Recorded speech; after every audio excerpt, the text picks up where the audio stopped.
Ozana ugogo nomkhulisani kwasendoda lesogogo bathini mbathu mavula kuvaliwe umzini wemadoda uAnti Usha. Namhlanje sikhuluma ngokuhlawula. Leyo kuhlawula ibalekile futhi engubonile esikhathi esiningi seziningi ingane engahlawulwanga ngesizathu sokuthi baningi abantu abadala kwabona bahlawuliwe kwabona zikho ingxoxo. Kodwa namhlanje ngifuna ukujula ngeke ngakhuluma ngokuhlawula many years ago, kodwa namhlanje ngifuna ukukhuluma ngakho futhi kodwa mhlambe ngijule kukona ngoba into ngakhuluma ngayo kule yaminyaka kodwa bese mase ngikhuluma ngayo futhi mhlambe mangwenye linye izwe njengoba manje ngise eNamibia bese mhlambe ngikhuluma ngayo mhlambe ngokuhlukile ngokuthi abantu baseNamibia benza kanjani. So isizathu sokuthi ngikhuluma indaba ukuhlawula akuyona into engizelela eNamibia kodwa yinto engeke ngayifunda kwezinye ikhathi ngizelana eNamibia ukuthi yini ukuhlawula. Kufanele sizibuze ukuthi yini ukuhlawula, kungabi into esikha phezulu ukuthi ukuhlawula sithe ukuthi ukuhlawula into ethize bese sima lapho ngoba enye into eyingozi engibona esiyenzayo siyizwe sakhile ukuthi siyahlala entweni eyodwa singayibuzi imibuzo siyiphendule singa-analyze singa-unpack singajuli entweni ukuthi lento kwakuthiwa yenziwa kanjena inhloso yokuhlawula kwakuyini yini le athi ihloswe ukuthi iyenziwe. And ngizokhuluma futhi ngokuthi kungani ngithi sibhekeni ngendlela ehlukahlukene indaba yenhlawulo, right? Indaba yenhlawulo 1 iqala ekuthenini usuke ubonisa uthando nokwamukela ukuthi usuzalisile. Okoqala lokho ubonisa uthando nokwamukela ukuthi usuzalisile. Isizathu senhlawulo kusho ukuthi yinto oyenzayo ekhombisayo ukuthi lengane uyayithanda, uyazi iacknowledgement ukuthi uyazi ukuthi umithisile futhi uyavuma ukuthi umithisile ukhulelise ingane yomuntu futhi uyayamukela leyo ngane leyo empilweni yakho. Ukuphamisa isandla, ukuhlawula usukuphamisa isandla uthi yes ngiyavuma ukuthi ngonile. Kuyekuthiwa wonile ngoba usuke uhlawula njena ngesizathu sokuthi ukhulelise ingane yomuntu ingakashadi. Usuke ma uhlawula usuke uphakamisa isandla uthi ngonile. Ingakho kuthiwa you are paying for ama damages. Izathu ukuthi they call it ama damages ingoba wonile ukuthi uzalise ingane yabantu ingakoshadi ingakahambi iyogana ngoba uqale ngento ogcinwa ngayo. So inhlawulo ingena ekuthenini ukuthi ukhuleliswe umuntu osahlala kubo. Ingakho kuthiwa wonile. Ingakho kuthiwa ugeza amagceke. Ezinye zenkomo kuthiwa ugeza inkomo yokugeza amagceke ngoba usuke wonile. Usho ukuthi wena ungene walala nengane yomuntu emzini wenye indoda. Usho ukuthi emzini ekhaya kubo. Even if lo ngane leni yenzele hotela or emotweni or esigangeni kodwa egcineni wena ungenele ingane yabo ekamereni ngoba ingane yabo bayazi ukuthi ilele elawini lamantombazana noma elawini layo noma exhibeni noma ikuphi la ilala khona kwazi ukuthi ingane ilele kodwa wena uyazi wena ukuthi ingane usuyintshontshile wayikhuleliswa. So inhlawulo it's a sign of acknowledgement of ukumosha into. That is number 1. Lokho nje kufanele ukuthi kube clear ukuthi sazi ukuthi izathu zokuqala zokuthi nakho ukuthi uyahlawula usokuhlawulela sedlule lapho. Esinye izathu esinye senza ukuthi kuthiwe uyahlawula subonisile ke ukuthi wena umoshile la ekhaya and then usuphamisa isandla uthi uyeza uzohlawula. Musuhlawula ke yila ekufike khona ke umndeni ukusho ngoba lento lena ngifuna ukuyenza, ngifuna ukuyikhuluma ngendlela yokuthi angifuni ukuyikhuluma ngokuthi amaZulu ngoba lento enhlawulo it's not the Zulu for Zulu speaking people only. No, it's not. Njoba ngisho ukuthi i-approach yami njoba uyibona manje eqaleni when I did it years ago it was more of Zulu people, Zulu tribe.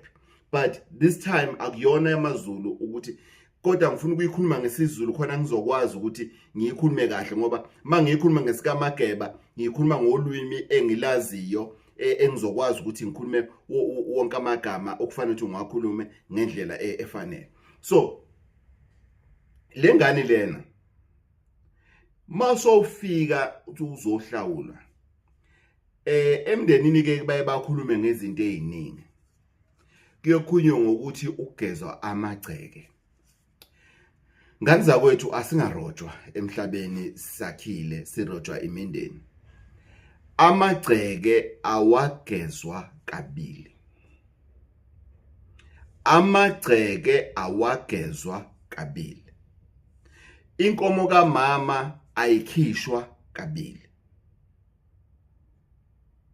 Ngisho yini lokho? Uma ingane kahle uma ingane ingakaze izale ake siyeke eyobuntombi yevirginity ake siphume lapho. Kodwa nje sikhulume nje ngokuthi uma ingane ingakaze izale according to ama parents lo ngane ivirgin. Yes. If ingane ingezange izala akaze izale lengane. So according to ilokhuzana abazali leyo ngane leyo is treated as a virgin even if wena unomlando wayo ukuthi ike yathandana nomunye umuntu balala. That is number 1. So number 2 ukuthi fanele ulokhuzana ugeza amagceke ngoba kushile ngane ayikaze ingcoliswe njoba isahlala la ekhaya. Chaza ukuthi ayikaze ihambe iyolala ibuye ke manje nezinto ebuya nazo njengengane la ekhaya. Yingakho kuthiwa ukhipha inkomo yogeza amagceke. Bese kuba yini inkomo ke okuyinkomo kuthiwa inkomo eyinhlawulo ikusho inkomo kababa wala ekhaya okuyena owazala lengane inkomo yenhlawulo. Makuthiwa inkomo kababa la ekhaya kahle kungesingami kusuke chaza ukuthi inkomo erepresenta ama ancestors ala ekhaya. Nayo le yogeza amagceke iyaya kubaba. Kodwa ke asikho kuma procedure ukuthi kufanele ukhiphe inkomo engakhi mawuhlawula wenzeni asikho lapho.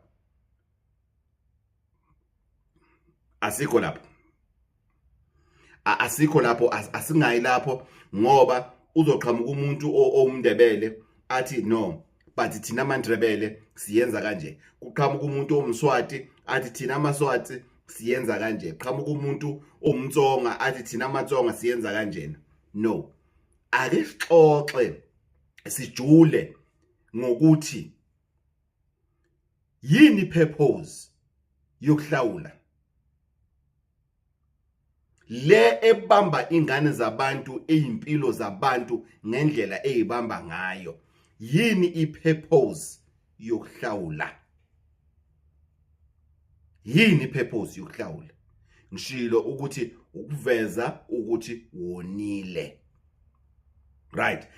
So uma umuntu noma umndeni uzothi kuwena noma uyifeva wena uzoye emndenini uyoyiveza ukuthi wena kanje. Into ebalekile isivumelwano phakathi kwakho nomndeni la one khona ukuthi bona yini into engabenza ukuthi begculiseke, yini into engabageza inyembezi ukuthi awu ingane yethu sesikhulise kangaka sayise esikoleni noma ingaye ngesikoleni kodwa yayiphatha kahle, kodwa ngoba ususimoshele ingane, ngoba usu-ede any member of the family kule family le, ngoba mawumithisile leyo ngane leyo akuyona yakho, eyakulo mndeni omithise kuwona. So manje sekuyavunywa ke manje ukuthi inkinga manje ususilethele an extra member of the family. Kulapho ke inhlawulo ingena khona. Yini ke le okufanele ukuthi uhlawule ngayo? Yini noma yini umndeni ozovumelana ngayo ukuthi uyenze noma uyikhokhe? Inhlawulo yinoma yini la umndeni ozothi khona thina la ekhaya ngoba usuwonile wenze kanjena, sicela into ethize okuyiyona ezosigeza noma isule inyembezi, ngoba kuyakhalwa ingakho kuthiwa yini ama damages, kuyakhalwa yinoma yini. Ake siphumeni kulena yokuthi kufanele kube izinkomo, kufanele kube yini, ngoba kwesinye isikhathi umuntu ongenazi inkomo, ngoba nasemandulo kwakukhona abantu bebengafuyile. So how then do we accommodate umuntu ongenazi inkomo njengasemandulo, ngoba even back emandulo umuntu ongenazi inkomo bebaba accommodated, bebenzani, bebakhipha lokho abanakho njengomndeni. Ibona athi beveza ukuthi njengoba suumndeni wasemambatheni ingane yethu iyonile la ekhaya, iphule ingane yenu umlenze, kuyokushiwo njalo. Ngalokho ke siphethe naka amabhandishi, siphethe nazi nakhu esikuphethe, sizocela ukuthi awu sithi yobe kukhisho okhishwayo. Uma umndeni thizeni wawaziwa ngenkukhu zesintu ezinhle, umndeni wazokhipha njena a number of those chickens to say nazi inkukhu thina esikhala ngazo, or nazi ithelo mhlambe ilokhuzana. That family is good in agriculture, is good in farming, but thina sinohlobo lombila esinalo, sinombila sinani. Whatever a family has, which is their treasure, it means a lot to them. It cannot be only inkomo ukuthi that family, all the families they treasure inkomo. Then what do we say in the days we are living in emalokish, suburbs, whereby there is no cows? That's why you find out ukuthi family will convert ukuthi the value of their car is plus minus 25,000. They'll convert that, maybe let's say kuvunyolana ngenkomo eziwu3, but they convert her into 3 cars. That is 75,000. For what? For what? Because this thing, it's about a mutual understanding, acknowledgement, showing respect. Most importantly, showing the respect to the other family to say, yes, so nile. And the family, leya kubantomazana inelungelo lokuthi ingane idedele without ukuthi kube khona into ekhokhwayo, kusho ukuthi hayi kulungile, siyamukela, siyazi ukuthi ingane zibambisene, ziyathandana, siyayibona ingane yethu iyacwebezela, soloko yathandana nomfana semambatheni, iyacwebezela, awu ingane yami isizini ihlathi, iyakhuluphala, kuyasho ukuthi iphatheke kahle. Cha, mina ingane ngiyayikhulula, even ingane yenu ingasebenzisa isibongo imisizelwe senu, ngiyayikhulula mina ingane njengobaba, kuyenzeka lokho. Hayi ukuthi literally kufanele kuze kuphume isilwane esiya laphana esiyothi nazi inkomo sizohlawula. Cha, inhlawulo is acknowledgement, ukuthi it's like you are acknowledging i-debt yakho ukuthi wonile. Then kuba kuyanegotiatewa ukuthi okay, you can pay, how much can you afford? It cannot be that you are acknowledging a debt and then you are unemployed, you cannot afford to pay whatever you are owing. Then bese kuhlalwa ekuthenini no matter what kufanele ukhokhe lokho. Inhlawulo leyo. Ngenzelani ukuthi ngize ngale ngxoxo lena ukuthi ziningi ingane ezibophekile, akasekho umuntu ke manje na ke wakubo la kabuka boyfriend. One, sebehlukene. 2 akasekho uboyfriend lo akasaphili. 3 akasekho umuntu kubuka boyfriend ongakhulula ongathi angeza azohlawula ezokhulula lengane ukuthi akhiphe whatever ayikhiphayo.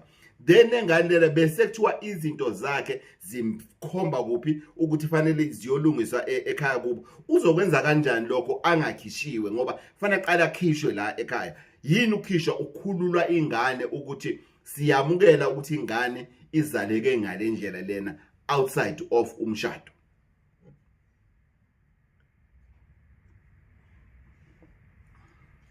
Injalo nje ukuthi siyamukela ukuthi ingane ikhulelwe ingashadile. So njoba ingane ke manje na ikhulele ingashadile, then what? Iyakwazi ukuthi ingane ikhishwe iswe kubo. Kwenziwelwane lokho kuvala umkhokha ukuthi lengane lena ingaqhubeki izalele la ekhaya.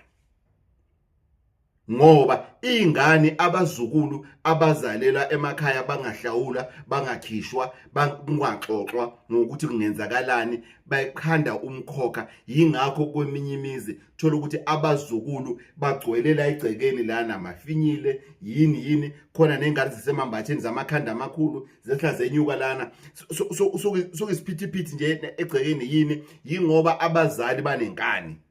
Abazali into abayifunayo amachankura engafanele. Akaze kuthiwa inhlawulo into ethize kumiwe lapho, cha, inhlawulo zingxoxo. Yingakho uyakwazi ukuthi uma usubona ukuthi ingane zakho izalele ekhaya kakhulu ayihlawulwa. Uyabona ingane zakho izalele ekhaya ayihlawulwa noma odadweni bazalele ekhaya awahlawulwa kwa wena uzalisile emzini yabantu ingane isele emakhaya konina. Uyabona nje ukuthi isiphithiphithi yengane ezingahlawula. Uyakwazi ukuya emsamo. Ngisho ungaphethe lutho noma uphethe inkukhu noma uphethe imbuzi, uyakwazi uyomsamo uyoshweleza uyocela kubantu abadala ukuthi lezi ingane lezi eseyizalela la ekhaya sezidala umkhokha. Sesidala umkhokha wenhlawulo. Sengiyayidedela ke lezi ngane ngalesi silwane lesi. Ngale inkukhu lena engiyiphethe ngizovala lo mkhokha weingane ezizalela ekhaya. Uyakwazi kwenza lokho. Kuyenziwa lokho. Ukuthi uvala umkhokha weingane ezizalela ekhaya. Njengokuthi ukwazi ukuvala umkhokha wokuthi la ekhaya akusetshenzwa, uyakwazi ukuvala lokho. Ukuthi umkhulu wayengasebenzi, ugogo wayengasebenzi, nama ngisebenzi, umkama akasebenzi, nengane zami nazo seyifike lapho ukuthi nazo sokunalo umkhokha lokuthi kungasetshenzwa. Why? Thola ukuthi kudala emandulo la ekhaya kwakwenziwani, kwakufuyiwe, kwakukhona izinto ezenzakalayo, which means they were traditionally in the business. Khona izinto kwakubhizwe ngazo la ekhaya, kwakuyizona ezenza i-income. Sikho lapho. Sikho lapho. Sisekuthenini inhlawulo ayikho as complicated as thina siyenza ngakhona. Yingakho kukhona ingane engahlawuliwe ezinenkinga ngokuthi ayihlawuliwe. Kodwa lokho akusho ukuthi obaba bengane ababe amaphara. Lokho akusho ukuthi obaba bengane ababe zigebengu bayijothi bahlakaniphile. If ever amandla unawo ohlawula, hamba uyohlawula, wenza ngendlela okuzocelwa ngayo la oya khona.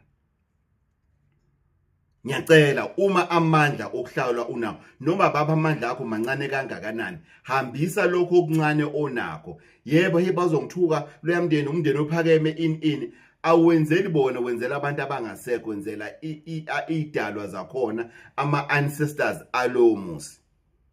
Awenzeli bona, akusi favor, it's a must.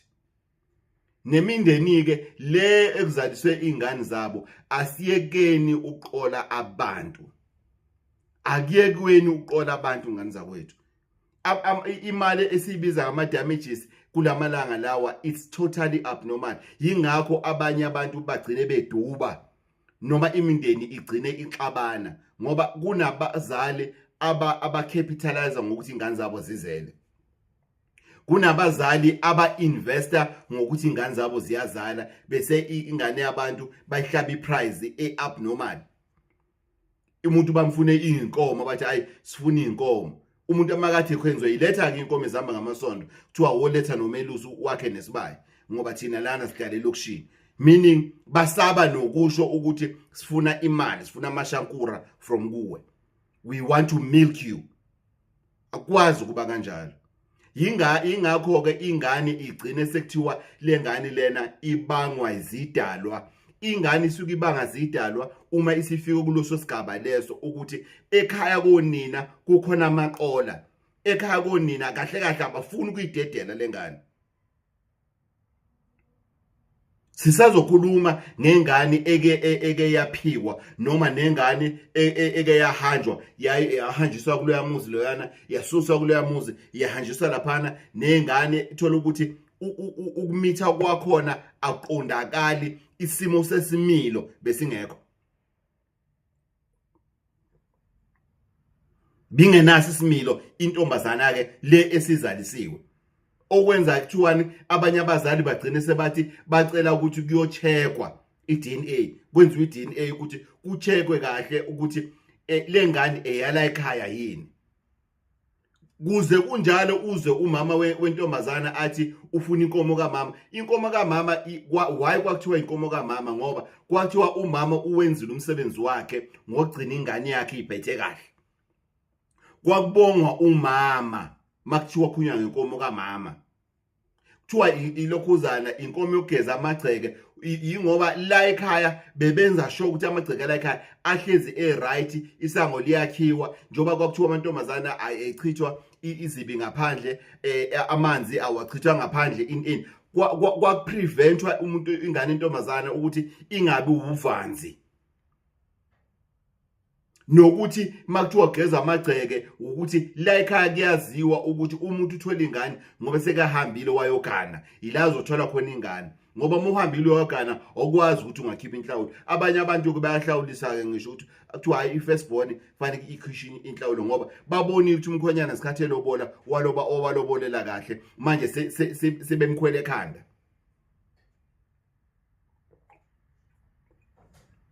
Kubalekile ke ngane zakwethu ukuthi izinto sibhekisise, singenze ngendlela esithanda ngayo, si-understand indaba enhlawulo ukuthi yini inhlawulo.